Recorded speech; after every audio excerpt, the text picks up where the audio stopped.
Hey y'all, welcome back to Turn on the Hustle. I'm really glad you are here for this week's challenge because this is one of those things that a lot of t-shirt sellers put off until they're in the middle of an awkward situation, wishing they had handled it sooner. So if you're new here, the Turn on the Hustle challenges are short, practical episodes for t-shirt sellers just like you who want to build a business that actually feels easier to run. Each week, we focus on one strategic system to help you reduce chaos, build clarity, and save you some time. Who doesn't love that? And today we're talking about creating a returns and exchanges page for your website. Because if you sell t-shirts online, you've probably gotten some version of this message before. Hey girl, thank you for my package, but it didn't fit. Or I hate to bother you, but can I return this? This is not what I expected. Or shoot, it doesn't fit. I ordered the wrong size. What do I do now? And if you don't already have a clear system in place, these messages turn into a lot of back and forth. And quite frankly, you're making a lot of decisions on the fly and in the moment.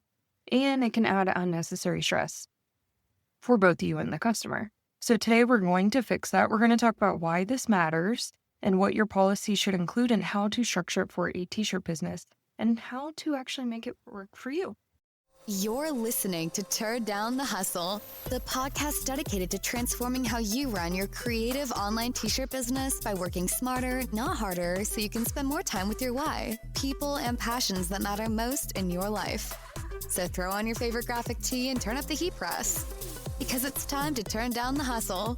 Here's your host, digital marketer, cold brew lover, t-shirt maker, freckled hype girl, and owner of Sunkissed Virtual Assistant, Amy.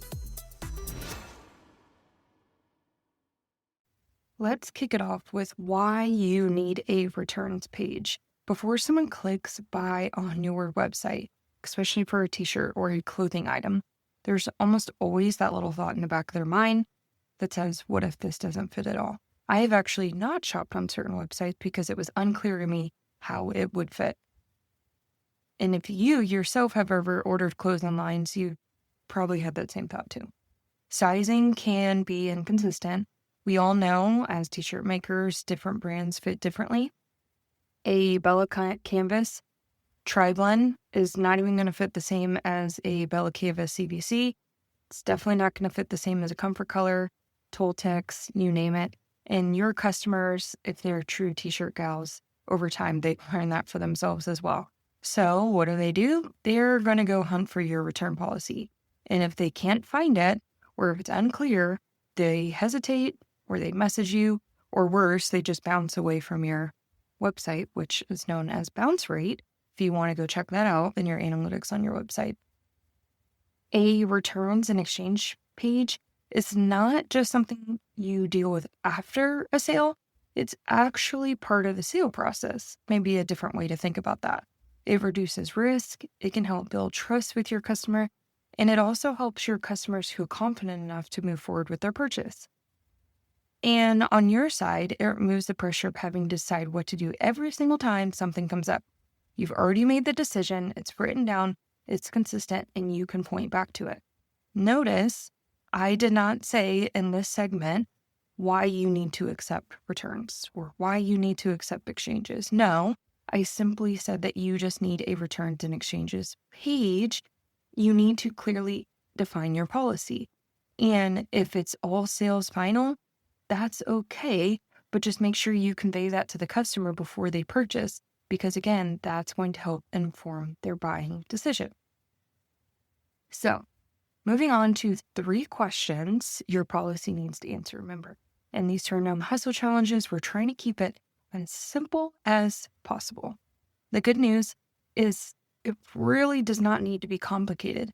Your entire returns and exchanges page can be built around these few questions. Okay, first one. Can I return this? Would be the first question. Next one. Okay, now let's move on to the questions your policy needs to answer. The good news is this does not need to be complicated. It can be a short and sweet blurb. You just need to have it on your website. So quite simply put, the 4 questions you want to answer are, can I return this? How long do I have? What do I get in exchange? and what do I need to do? So the step-by-step process. So let's break these down and then we'll go into how this could read in your policy. First, can I return this? This is where you're going to clearly define what is eligible and what is not. For most of you out there, this is where you could say things like custom orders, personalized items, or made to order pieces are final sale. So when you think about it as your t-shirt business, everything you're probably selling is made to order unless you're in the drop shipping or wholesale business. If you do allow anything to be returned, you need to be specific about what qualifies. For example, is it unworn items, no signs of wear, tag still attached? You really need to make sure you remove any gray area if your customer is asking, can I return this? They should know immediately if their situation is going to qualify or not without even having to message you. Next, let them know how long do they have. Essentially, this is your return or exchange window. So you're deciding how many days a customer has to reach out after receiving their order. This could be anywhere between 3 and 7 business days. Some of the larger companies could be out to 30 business days, or if you want calendar days, however you want to put that. Whatever is reasonable of whenever a product shows up to somebody's house, how long do you think that they should open that package, review it, try it on, and things like that, and know that maybe it doesn't work. What matters most, you just need to be clear about when the clock starts. For most of you, it's from the delivery date, not the order date. So keep that in mind as well. You want to define that in your policy. You can also set boundaries here like no returns after this window, so you don't have to worry about revisiting orders months later. I think we've all gotten that message before where it was like months later after somebody had an order or something of that nature. And it's like, how are you just now contacting me? We want to alleviate that. Third, what are they going to get? What is the compensation? This is where you'll explain exactly what happens if something didn't work out. Do you offer a refund back to their original payment method? Are you offering a store credit? Are you offering exchanges? Do they have any of those options? Is it only one of those options? If you do something like where you offer a discounted reorder or a short-term gift card, this is where you can explain that clearly so there's no surprises. This part is really important because customers are not just wondering if they can return something, they're wondering what happens next. So some ideas too, if you do want to offer returns or exchanges, maybe if they contact you within 3 days, that's where you might want to offer a partial refund or back to the original credit. And if it's outside of your window, then you go into a store credit. There's a lot of different variations for those who want to offer returns and exchanges. Lastly, what do they need to do? This step, most people skip. It's usually probably why your inbox is filling up with questions, even though you feel like my page has it stated right there what my policy is. You need to spell out the process. Do you want them to email you? Do they need to fill out a form? Do they need to reply to their order confirmation email? Do they need to include their order number? Are they responsible for return shipping? The clearer you make this, the fewer follow-up messages you get, and they can just execute what you're asking them to do. So if you want a returns form, I recommend you put that form embedded on your return and exchanges pages so they don't have to navigate away. Depending on what you decide you want to do, and I will put this lingo in the show notes. If you go to sunkissva.com/45, then you can find all of this in the show notes and you can just copy and paste to your own website to get started. But we have 2 different variations. So I put together one where you do accept returns and exchanges, and then another where you do not accept returns and exchanges, and what those would sound like on your website. So let's say you do want to accept returns and exchanges. Here's an idea. We want you to love what you ordered, and we do not accept returns and exchanges on eligible items. Items must be unworn, unwashed, in an original condition with no sign to wear. Because our shirts are made to order, customer personalized items are final sale and cannot be returned or exchanged. If your item doesn't work out, you have X days from the delivery date to reach out to start a return or exchange. Once your return is approved and received, you can choose between an exchange, store credit, or a refund back to your original payment method.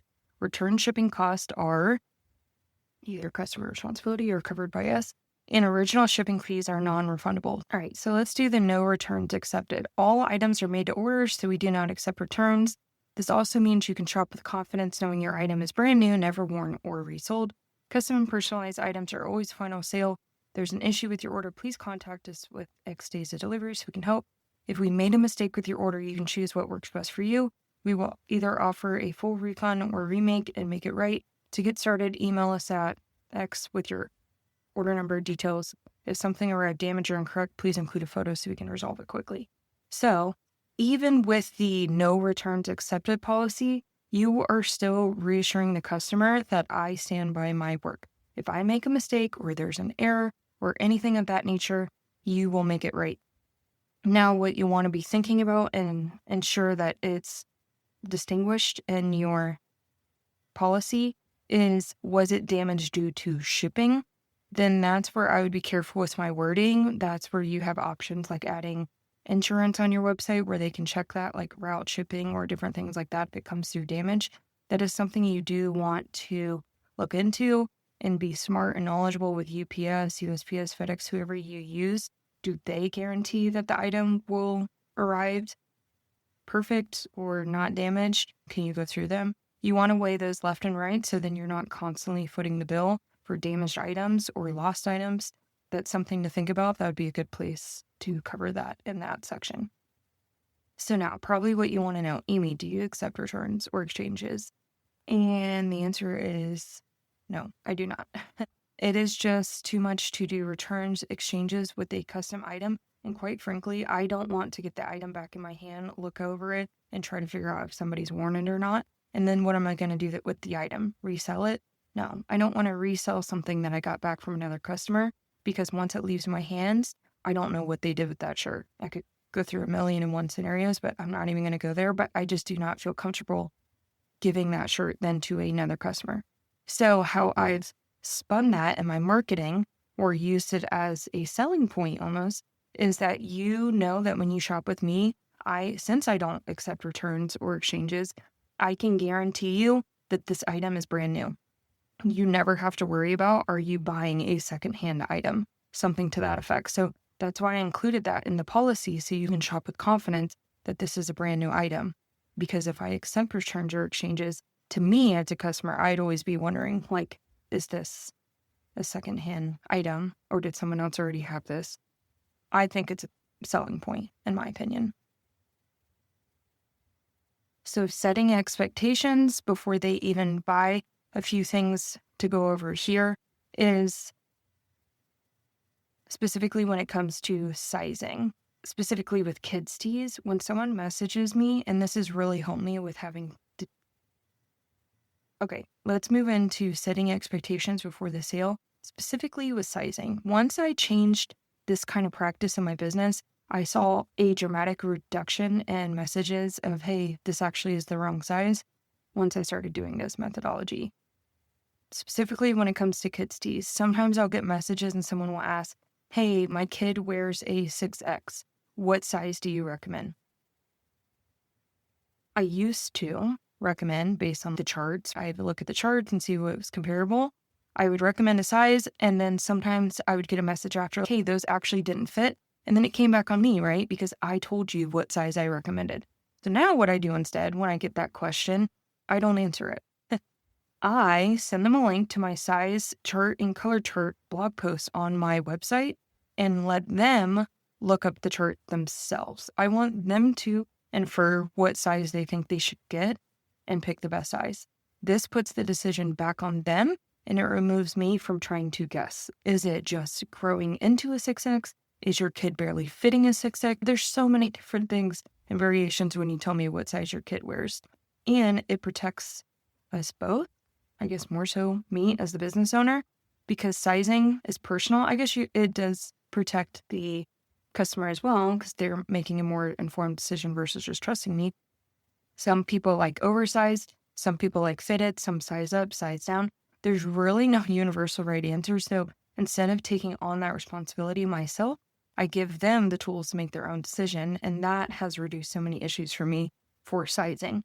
Now, when it comes to custom orders, so again, setting expectations before they've received their order. This is kind of an example would be after the sale. But let's say I get a custom order. I used to, way back in the day, I'd make the custom order and I'd be so excited to surprise them. I'd wrap it up, send it to them, and be done. Again, no judgment because this was in my earlier days. And then sometimes they would get the item and then it would not be what they expected or what they like when they wanted a custom order. But I was more caught up on I wanted them to be surprised when they got the order in their hand of, wow, this is so awesome. But now I will not make a custom order until I make the mock-up online and I send it their way. I will not get anything printed or pressed until I get their thumbs up. I will go back and forth with them multiple times if I need to get it right before I press the item. And then what I do is once it's on my press and pressed, I take a picture of it. That way now they're seeing it in real life, design on shirt, and then I send it to them and say, I love how your custom order turned out. I'm packaging it up now. Then I get it packaged up because if they have any last minute, like, wait, something to that matter, which they really shouldn't because I've already sent them a digital mock-up that they've approved, I can deal with it then before it's ever left my hand.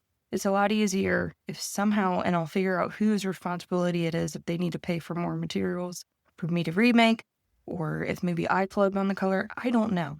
But I prefer for custom orders, I get that second message in to let them know this is what's going to be arriving to your door before they get it and then contact me and say this isn't right. So now I've made all of these steps before the customers received it. So I will not be receiving a message about their order is not correct unless they chose the wrong size, like we talked about with the size charts. And then we'll move on to what I do from there. So what happens if it doesn't fit? Now, even with all of the things I've talked about so far, it's still going to come up. Someone's going to message you and say this doesn't fit. And instead of turning that into a stressful situation, you already know how to handle it. Your policy is your policy. No exchange, no returns. You've already said that. But maybe a customer's not saying they want to return or exchange it, or maybe even say, I'll send it back and whatever I need to do. I really love the shirt. I just want to get it in the right size. This is where you're going to have to use your own personal comfort zone, look at your bottom line numbers, what makes sense for your business. I personally, if someone messages me and says they want to get another one, it doesn't fit, I don't say, I don't accept returns or exchanges. Here's a link you can reorder. Sorry about your luck. What I personally do, this is what's best for Amy and my business because I really value customer service, but there's a balance of boundaries, right? I'm not going to do this more than once for someone. What I personally do is I tell them to keep the item or give it to a friend, and I will issue them a 48-hour gift card so they can reorder the same item at a discounted rate, usually around 30 to 50% off, depending on what the item is. So essentially, they are covering the materials and labor, and I'm not making a profit off that second order. And for me, I'm okay with that because I am retaining that customer, creating a good experience, and just not telling them no, quite frankly. And honestly, not everyone takes me up on the offer to reorder. Sometimes they're like, well, maybe I could make this fit. Versus they might have messaged thinking, oh, I can just swap this out for a oversized size and get a better size. And that's not how I roll. So I can offer them for those that are really passionate about getting the right one. They take me up on that gladly. And it extends some grace, right? I didn't make that mistake. They made that mistake. But I'm offering to meet them where they are to get that shirt fit just right. It really goes a long way with customers. I personally have also not had a customer abuse that or try to take advantage of it repeatedly. Once they get that size right, I haven't had it where they message again. Again, majority of the time that I see this happen is two different scenarios. One is kids' teeth, 110%. Usually kid sizes, they misjudged how big the kid was or how small they were, vice versa. And then the other one is if someone is used to ordering a different brand and then they try out Comfort Color or they try out Bella Canvas, even if the size charts are there, that throws them off and they thought they could order their same size. Like if they're coming over from Gildan Soft Style, I don't offer Gildan, so they were trying to guess. But I think it goes a long way. Customer service is really where I put a lot of pride in, but it's also, again, about having boundaries and not letting yourself be taken advantage of. And we're running a business. We need to be able to turn a profit. If we're always giving away things essentially for free, we would not be able to keep our doors open. Okay, let's talk a little bit more about refunds versus exchanges and what to do when it's actually your mistake. In general, you have a few options when it comes to handling returns and exchanges. You can offer refunds back to the original payment method, like we talked about in that policy example. You can offer store credit, or you can offer exchanges. In Shopify, store credit could mean a discount code. It could mean a gift card. Just be careful in your state because there are certain regulations for gift cards that you might inadvertently get yourself tangled up in, even though they didn't purchase the gift card. But Shopify has now a feature which I love. You can go into their customer account and just add store credit directly to their account. And then if they're logged in at checkout, they'll have the option to click and see their store credit loaded to their account, and they can just apply that to their order. Now they don't have to remember discount codes, gift card, anything like that. They just log into their account. Back in the day, how we also offered store credit is if you use like Smile Rewards, sometimes we would just add a ton of points to their account so then they could cash that out for rewards too. So there's quite a few different ways that you could do it. Or you can offer exchanges. And a lot of t-shirt sellers lean towards exchanges or store credit because it allows you to take care of your customer while still keeping that revenue in your business. But there's one situation, in my opinion, that is non-negotiable, and that's when it's your mistake. If you mess something up, you need to make it right. And a reminder is if you messed up their order, there's a good chance they already waited your full turnaround time to get their order, then realized there was a mistake. So simply just replacing the item or offering a refund, to me, still is not making it right. You need to now go above and beyond to compensate that customer for the trouble.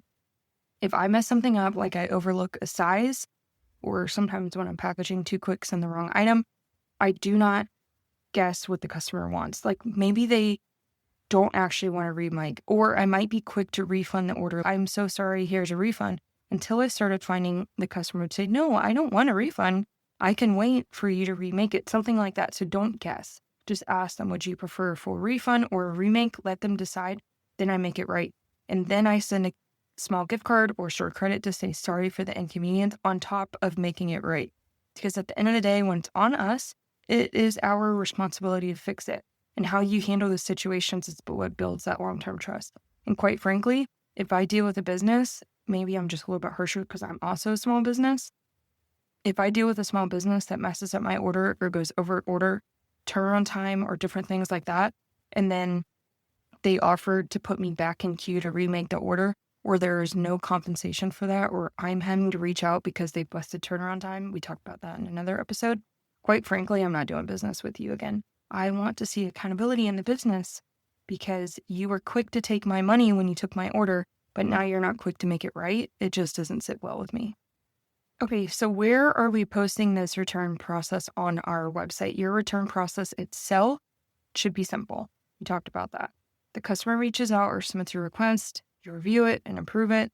They send back the item if applicable, then you process the exchange credit or what have you.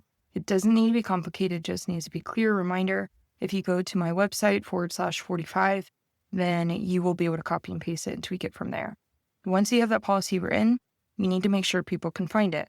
It should be in your website footer so it's accessible from every page. It should be linked on your product pages so customers can see it when they're deciding to buy. It should be included in your FAQ page, your confirmation emails, even your link in bio. So the goal is not just to have it on your website, they need to be able to find it. So you're sensing a theme here or a trend from my last few episodes about creating policies and making sure that they are visible. So just recreate the steps that you did for your other policies and blog posts and make sure that they can be discovered. But a disclaimer here, like I said in previous episodes, I'm not an attorney or a lawyer or anything in the legal field. So the policies or the examples I'm giving you are not legally binding.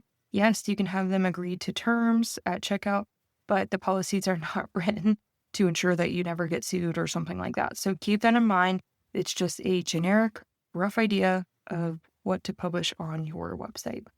All right, so it's time to put this to action. Here's your challenge for the week. Here's what I want you to do. Create your returns and exchanges page, and I want you to decide what works best for your business. Maybe you allow returns. Maybe you only allow exchanges. Maybe you don't allow returns at all, like I do.